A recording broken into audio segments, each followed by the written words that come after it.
Menteri Kelautan dan Perikanan Republik Indonesia Sakti Wahyutrenggono pada hari Kamis 7 Oktober 2021 melaksanakan kunjungan kerjanya di Provinsi Maluku. Dalam kunjungannya, Menteri Kelautan dan Perikanan meninjau secara langsung unit pengolahan ikan di PT Maluku Prima Makmur. Dalam kunjungan kerjanya, ia didampingi oleh Gubernur Maluku Murad Ismail, Bupati Maluku Tengah Tuasikal Abua, PLH Sekretaris Daerah Provinsi Maluku Sadli, Kepala Dinas Kelautan dan Perikanan Provinsi Maluku Abdul Haris, beserta dengan unsur terkait lainnya. Untuk diketahui, wilayah Maluku saat ini masuk dalam zona 3, di mana kedepannya pada tahun 2022 akan dibuat kebijakan zona fishing industry, di mana di dalamnya akan dibagi menjadi 3 kuota penangkapan. Trenggono saat diwawancarai menyampaikan bahwa kunjungan kali ini merupakan bagian dari rute kerjanya setelah berada di Bitung, Biak, Tual, dan sekarang berada di Ambon.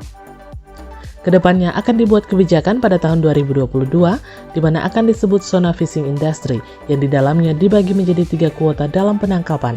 Yang pertama kuota untuk industri, yang kedua kuota untuk nelayan tradisional, dan yang ketiga kuota untuk hobi memancing.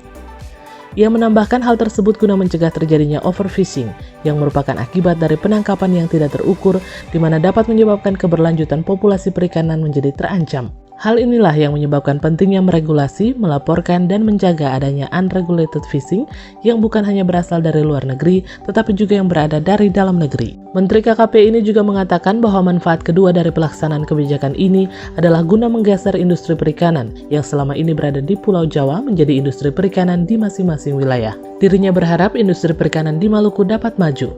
Ia menambahkan melihat dari adanya pabrik kecil di mana terdapat banyak kendala karena kesulitan bahan baku maupun kendala rumpon yang tidak teratur maupun rebutan dengan nelayan, maka dengan cara regulasi yang akan dibuat ke depannya sistem akan menjadi lebih baik. Ia menginginkan pada wilayah zona 3 adanya pengembangan budidaya spesifik seperti tuna, udang, kerapu, marlin, dan sebagainya, belum lagi ditambah dengan potensi kepiting dan rumput laut seperti yang ada di Tual. Dirinya berharap ketika penangkapan semakin sedikit maka budidaya akan semakin meningkat. Ini bagian jadi rute kerja saya. Kemarin dari Bitung, lalu Biak, kemudian Tual dan Ambon. Nah, Bitung Tual itu adalah wilayah 716 717. Itu adalah zona 2. Ya, zona 2, ya zona 2 ya.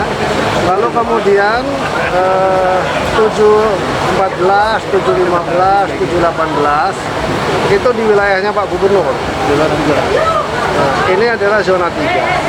Ke depan kebijakan saya di 2022 mulai nanti akan menjadi zona itu kita sebut sebagai zona fishing industry. Di dalam zona fishing industry nanti akan dibagi 3 kuota. Jadi dalam penangkapan itu yang pertama adalah kuota untuk industri, yang kedua adalah kuota untuk nelayan tradisional, yang ketiga adalah kuota hobi. Jadi hobi mancing dan lain sebagainya. Jadi menangkap nanti itu adalah harus terukur, ya, tidak boleh sembarangan menangkap. Yang ujungnya nanti adalah akan terjadi overfishing. Nah, kalau terjadi overfishing, keberlanjutan daripada populasi perikanan kita akan hancur.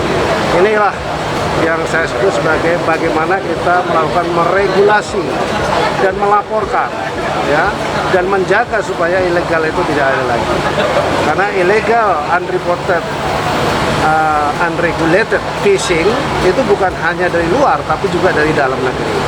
Ini kita jaga, ini adalah untuk keberlanjutan, dan yang manfaat yang kedua adalah kita akan menggeser industri perikanan yang selama ini Java sentris menjadi industri perikanan di masing-masing wilayah.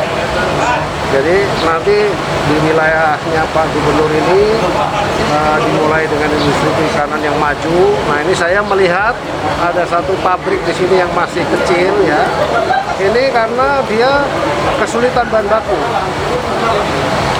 Banyak sekali kendala, rumpon yang tidak teratur, kemudian rebutan dengan nelayan-nelayan dari luar, tapi tetap nelayan Indonesia maksudnya. Nanti dengan cara diregulasi maka akan menjadi lebih baik. Dan industri karena pasar itu kan tidak campur, ya, tapi pasar itu spesifik tuna, spesifik udang, lalu spesifik kerapu, spesifik marlin dan seterusnya. Dari sini banyak sekali ternyata. Ya, ikan-ikan tuh banyak sekali. Belum lagi seperti kayak kepiting, rumput laut. Tadi saya ritual pergi ke Teluk ya, yang luasnya tidak kurang dari 10.000 hektar, yang kita akan juga programkan menjadi budidaya rumput laut. Nah, ini budidaya di wilayah Maluku, ya, Maluku dan seluruh wilayah zona 3 ini akan kita kembangkan juga. Jadi kepiting, kemudian kerapu, kemudian rumput laut, sama lobster itu akan kita kembangkan. Jadi kita berharap nanti ketika penangkapannya itu sudah semakin sedikit, budidayanya kita akan semakin mudah. Begitu ya. Trenggono menjelaskan nantinya kapal-kapal yang terdaftar untuk menangkap di zona 3 harus menangkap di zona 3 saja, karena nantinya akan dibangun pelabuhan di Ambon, Tual, dan di Merauke, di mana ketiganya telah memenuhi syarat, namun untuk pusat ekspor akan ada di Ambon. Ia menambahkan nantinya setiap kapal akan diawasi dengan teknologi satelit, baik untuk kapal tradisional maupun kapal industri akan dipasang alat sehingga dapat dimonitor. Dan apabila ada yang tidak terpasang alat itu, maka dapat dipastikan bahwa kapal itu ilegal dan akan ditangkap.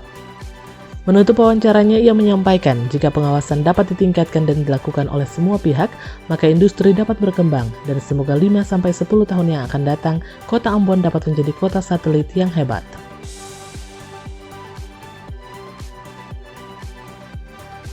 Ya, jadi yang nangkap di zona 3 maka dia harus mendarat di zona 3. Nah, soal zona 3 itu adalah di salah satunya ya, itu adalah di Ambon sini yang nanti akan dibangun pelabuhannya, lalu di Tual, lalu kemudian di Merauke. Nah, ini tiga-tiganya memenuhi syarat, tapi nanti semua sentral kalau ekspornya bisa melalui sini. Jadi nggak ada lagi ikan dari sini yang dibawa ke Jawa atau dibawa ke tempat lain, nggak bisa. Akan diawasi dengan teknologi satelit. Ya, kita akan menggunakan satelit, diawasi. Jadi setiap kapal, baik kapal tradisional maupun kapal industri, semua dipasangin alat untuk bisa kita monitor. Yang tidak terpasang berarti itu ilegal, pasti ditangkap langsung. Dan itu monitor itu bisa juga dilakukan oleh Pak Gubernur. Kita akan share teknologinya. Jadi bukan hanya di sisi kita, tapi Pak Gubernur bisa lihat juga. Di kantor kita ada. Nah, itu Pak Gubernur bisa lihat juga.